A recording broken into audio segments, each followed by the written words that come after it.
So I think it's long overdue that we all kind of get together, as gamers and as developers and as studios. We just need to get together, have a little bit of a seat, have a little bit of a chit chat, and really sit down and have the conversation regarding live service games and how you morons need to stop over investing in live service games. We are at the point now where most live service games that get released don't even last longer than a year.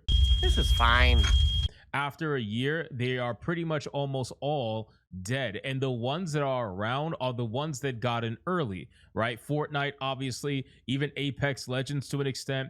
This is a true problem that is affecting the industry because people want single player amazing experiences. A lot of people do not want consistent nonstop live service fucking slop because essentially anybody playing a live service game, chances are they've already dedicated themselves to at least one or even two live service games. How many players do you think there are out there for specifically live service products? I don't even know. I'm sure they have the analytics and they're choosing to ignore it and double down anyway. The reason why we're having this conversation today is because of another live service shooter that has completely been killed off after just about 6 months. I'm not kidding. So the game called Steelhunters is a mech game that launched in early access in April and is already going to close its door in October of this year. This game died within just a couple of months, and it's bringing up the conversation. Why are we continuing to double down on live service games? Why are we continuing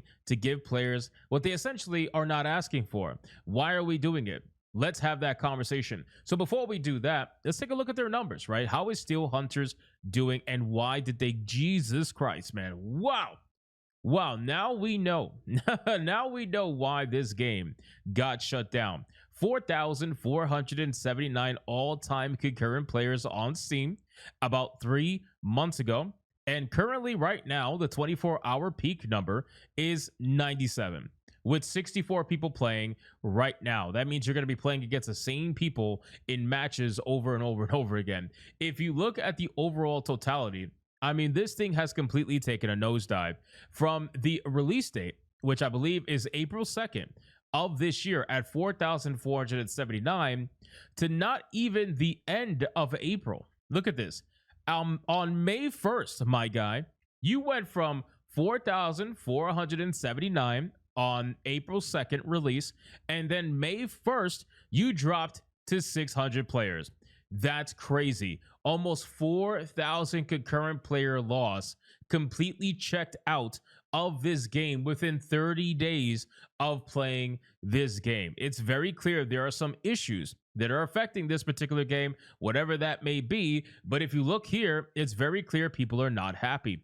57.26% review score ratio with slightly more positive versus negative and only about 3,000 reviews. And again, keep in mind, guys, you're looking at these numbers, they're like, well, clearly they must have made some sort of profit, right? This is some pretty good sales.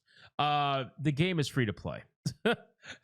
So that's a bit of a problem, right? The game is free to play and it's pulling numbers like a paid title. That's a bit of an issue. So let's go over and let's talk about this game, man, and see what exactly is going on and why are we continue to double down on live service games? Why are we listening to these developers, especially Sony? Sony is the absolute worst when it comes to doubling down on live service games. But why are we doing this? Why do you continue to do this knowing that at the end of the day, this is most likely going to result in a failure and the amount of money that you're investing in these live service games is astronomical? Why are we doing this? But anyway, just over 6 months after the free-to-play mech shooter Steelhunters was revealed to the world with a spectacular trailer at the 2024 Game Awards, and 3 months after launching into early access, developer Wargaming has seen enough and it's pulling the plug. Today, we share difficult news. We made the decision to sunset Steelhunter. The studio wrote on Steam, "You've given us so much passion and support, but ultimately, we've come to the conclusion that continuing development is not sustainable. We know this isn't the news anyone wanted to hear, and we genuinely share in your disappointment." Well, at least listen. At least they were smart enough to understand when to pull the plug. Because to be honest with you, a lot of these studios, they either do one or the other. They pull the plug too early, not even giving the game a chance to try to bounce back, or they pull the plug just way too late. They overextend themselves. They keep making content for a dead game. They keep doubling down on the dead game. Nothing they do is bringing people into the game. And then eventually, after enough time, usually about a year or so, they end up killing the game.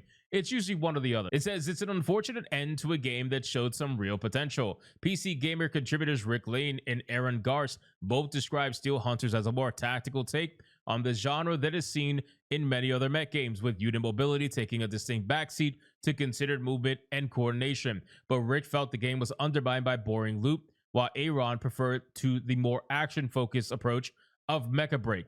In the end, it seems that Steelhunters simply failed to resonate. And you know what's crazy? So Steelhunters came out before Mecha Break did, right? Mecha Break and Steelhunters are both mech-like games, and Steelhunters had spotlight at the gaming showcase.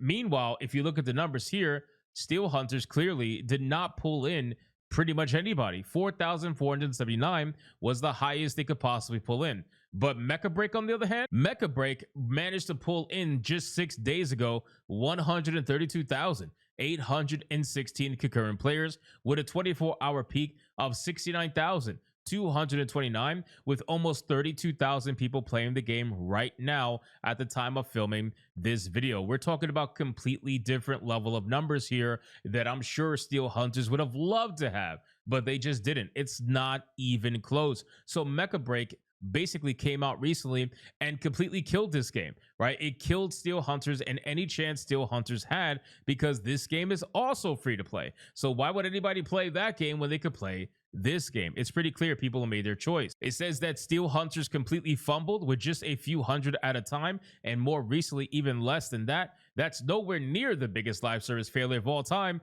which was Concord, lasting just a couple of weeks before the axe fell on it in 2024. But as Wargaming said, those numbers are definitely not sustainable. The Steelhunter servers will stay online for the next 90 days until October 8th, and every mech in the game will be unlocked for all players, including some that still haven't been publicly revealed. Support for custom games is also on the way, so you can play with your friends, set up community batches, and create some final memories together. And a goodbye tournament is also being planned. Details on that will be shared soon on the Steelhunters Discord. So this is another one of those games that is going to die with time, right? That's basically it. This is why Stop Killing Games is the thing. This is one of those games. Mecha Break, granted, is free to play. Nobody bought it. Nobody had to spend money on it necessarily. You might have spent money on in-game microtransactions, but whatever. Regardless, this game was free to play. But still, the fact that something like this gets completely lost to history and nobody can even try it out or check it out because the developer wants to kill the game completely and not put it in offline mode or any other, maybe private server options or whatever, it's just crazy. It's just that seeing stuff like this is wild to me, and it just sucks in terms of overall gaming history. But at the end of the day, this game clearly did not pull what it was supposed to pull, and it's just another example of developers doubling down on live service bullshit that nobody wants, right? Nobody wants this fucking shit. Anybody who plays live service games already has a couple that are under their belt that they play every single day, that they don't have time to play anything else. And if they do have time to play something else, it's probably not going to be another live service game. After a while, you have to sit there and wonder, when are we going to start doing things that are good for business? When are we going to stop being lazy and just trying to copy and paste everything and make something that's good, original, and single player? That way people can buy it, and even if they don't play it right away, they could put it in their backlogs and they could save it for the future. With an online game and a live service game, you have a lot of FOMO. You have fear of missing out, and they're hoping that they could take advantage of that FOMO by charging you a bunch of money because you don't want to be left behind by your friends. But ultimately, it's very clear that there just wasn't enough of a crowd to support this particular game. And at this point, go play Mecha Break. I think you're probably going to have a better time. So anyway, guys, thank you so much for watching this particular video. I hope you did enjoy it. And if you did, consider hitting that subscribe button. And of course, hit the like button. And I will see you guys on the next one.